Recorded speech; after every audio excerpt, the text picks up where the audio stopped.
करीब 1500 साल पहले भारत में थी एक ऐसी यूनिवर्सिटी जो आज दुनिया की सबसे पुरानी यूनिवर्सिटीज में से एक है, नालंदा।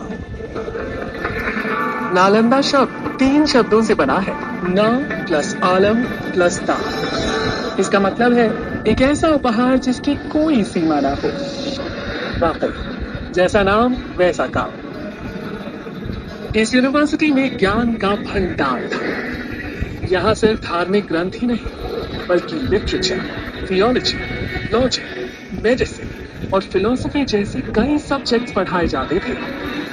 और तो और हर सब्जेक्ट का भरपूर ज्ञान देने के लिए बनाई गई थी 9 मंजिला लाइब्रेरी, जिसमें लाख 2 लाख नहीं 90 लाख से भी ज्यादा बुक्स और मैन्युस्क्रिप्ट्स थी।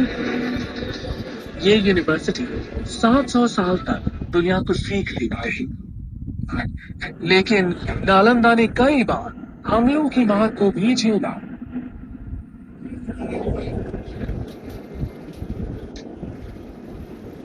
आखिरकार 12वीं शताब्दी में एक हमले में बख्तियार खिलजी ने नालंदा को जला दिया और माना जाता है कि इसकी लाइब्रेरी 3 महीने तक चलती रही और ज्ञान का वो खजाना जो संभाल कर रखा गया था धुएं में खो गया। उस वक्त जब नालंदा कई बुलंदियों को छू रही थी, वो एक महाविहार यानी विशाल बौद्ध मठ का हिस्सा थी, जिसके खंडहर आज भी 57 एकड़ में फैली इस साइट में नजर आते हैं। कुछ रिकॉर्ड्स के मुताबिक नालंदा दरअसल आम के बगीचे पर बनी थी, जिसे 500 व्यापारियों ने गौतम बुद्ध को तोहफे में दिया।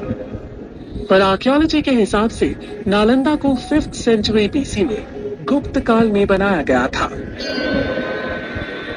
उसके बाद गुप्त काल में इस जगह का और डेवलपमेंट हुआ और ये एक विहार से 7वीं शताब्दी तक महाविहार बन चुका है। अलग अलग दौर में यहाँ कई महान टीचर्स ने पढ़ाया, जैसे नागार्जुना, बुद्धपालिता, शांत रक्षिता और आर्यदेव। और जानते हैं स्टूडेंट्स कौन थे? चाइनीज ट्रैवलर ह्यूंग सांग जैसे कई लोग जो दुनिया भर से यहाँ खींचे चले आते थे। यहाँ पर पूरे विश्व से, चीन से, म्यांमार से, श्रीलंका से अनेक प्रांतों के लोग इस जगह पर शिक्षा ग्रहण करने के लिए आया करते थे इस महाविहार में। लेकिन इस सब के बावजूद नालंदा वक्त की मार को नहीं झेल पाई। इसीलिए डॉक्टर अब्दुल कलाम की पहल से नालंदा ने एक मॉडर्न इंटरनेशनल यूनिवर्सिटी के रूप में फिर से जन्म लिया।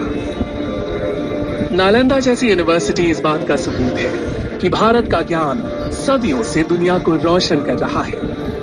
हम उम्मीद करते हैं कि वक्त एक बार फिर करवट लेगा और बेहतरीन एजुकेशन की तलाश करता